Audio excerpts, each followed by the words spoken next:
L'ONU a lancé aujourd'hui un vibrant appel pour évacuer 500 malades de la Ghouta orientale, région proche de Damas assiégée depuis 2013 par l'armée du régime de Bachar el-Assad, et où la situation est catastrophique.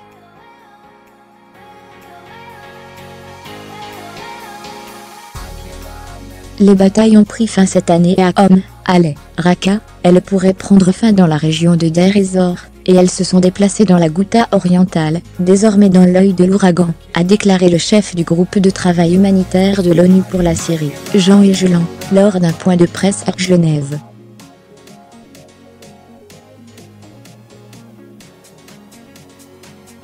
Environ 500 malades graves, dont certains sont en danger de mort, doivent être évacués, a-t-il ajouté.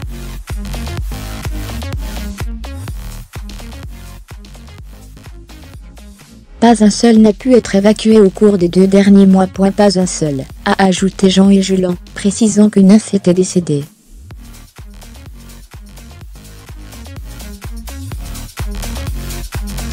S'ils ne sont pas rapidement évacués, beaucoup d'entre eux vont mourir, et nous n'avons toujours pas reçu de feu vert.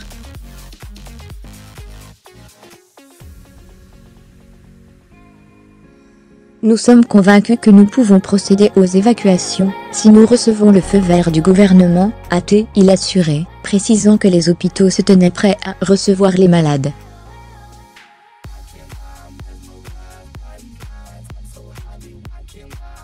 La situation est déchirante, intolérable, cela entachera notre conscience pendant très longtemps.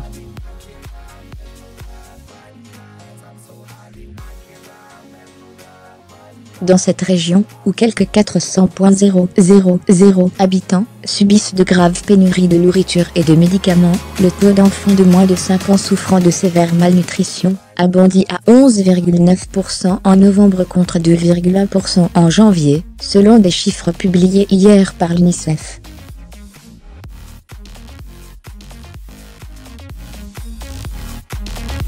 Le fait que nous n'ayons pas pu acheminer de l'aide pendant plusieurs mois, dans la Ghouta orientale a conduit à une situation catastrophique, a expliqué M.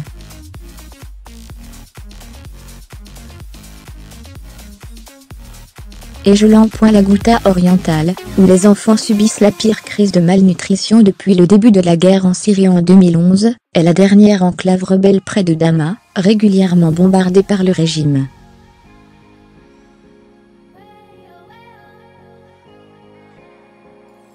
En début de semaine, la Russie a annoncé à l'ONU que le gouvernement syrien avait accepté un cessez-le-feu dans la région.